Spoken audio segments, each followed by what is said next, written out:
Good morning, everyone. Sorry, had some technical difficulty this morning, so running a little bit late. Welcome back to the 7-Minute Mindset Series. I'm Michelle, your mindset elevation expert, certified professional coach, and mindful meditation teacher.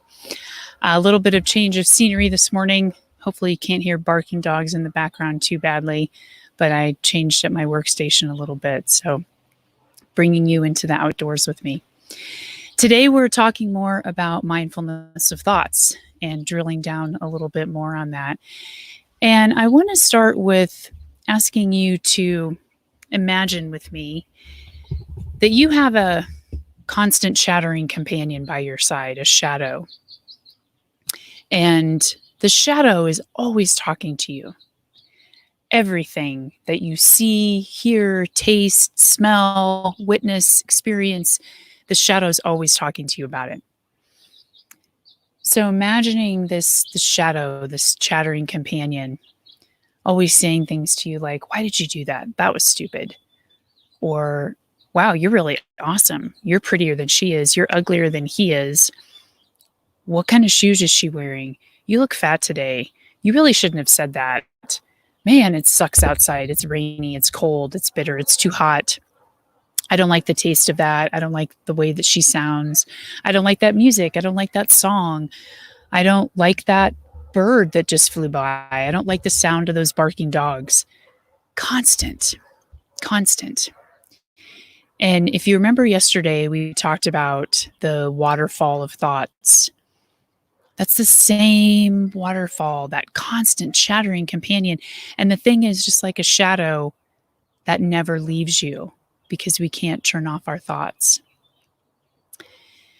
So we are learning just to relate to them better and become, again, aware of as many thoughts as we can. Again, you're not going to see every drop of water in that waterfall. You're not going to notice necessarily every comment that chattering companion is making to you throughout the day. But there are some of those messages that companion is telling you that you can start to notice a little bit more. And some of those might be things like, "You'll never be able to do that. You're not good enough. You can't make that work. You're not smart enough. You can't afford to leave your job. You won't be able to pay your bills. You're going to lose your house. People are going to think you're weird. You're not going to succeed." It's those kinds of messages that are forming our perceptions, our way of being in life, the ones that are really holding us back. Those are the ones we want to start to be aware of. Because again, think of the possibility that exists for you if you start telling yourself a different narrative. If you become aware of those limiting beliefs, those assumptions, and you start recognizing that they're not true.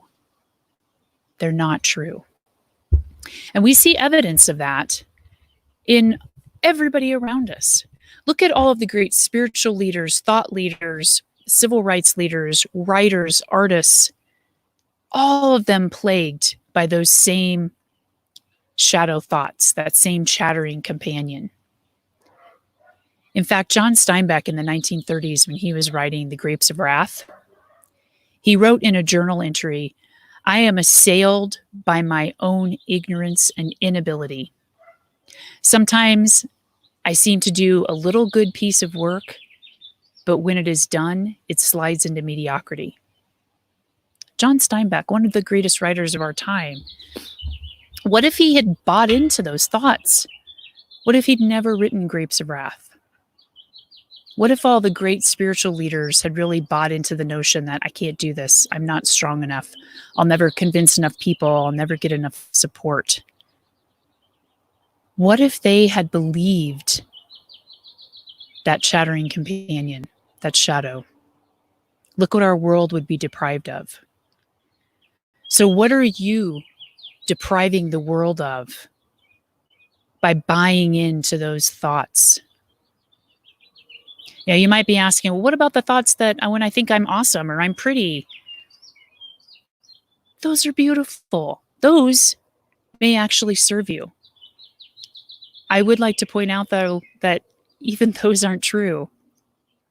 And we'll talk a little bit more about that in the next video or so. But they're all, again, just stories. But let's pick the stories that actually serve us, that boost our confidence, that help us realize, yes, I can go after that thing. Yes, I am beautiful. I am smart. I am strong. I am resilient.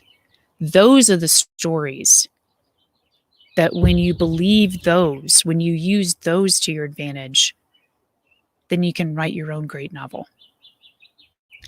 So today I want to leave you with a technique that you can do informally throughout your day to help you start become more aware of those thoughts and to relate to them differently.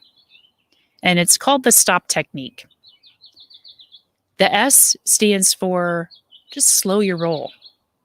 When you notice one of those limiting thoughts coming up, just slow down.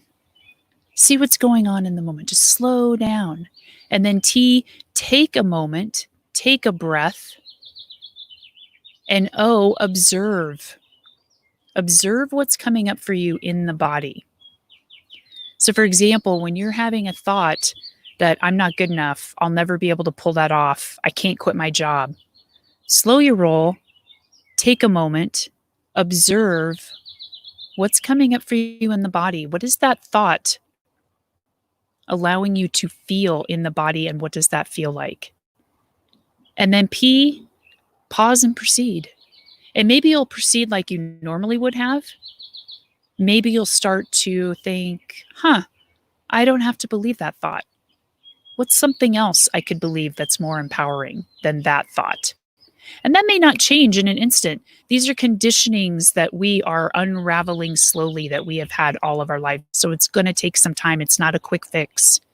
It takes the practice of continuing to slow your roll, take a moment and breathe, observe, pause, and proceed. Thank you so much. I look forward to seeing everybody back here tomorrow for video, 10. I've lost track. And we're going to go a little bit deeper into mindfulness of thoughts. So I hope you all enjoy the rest of your day. Take care.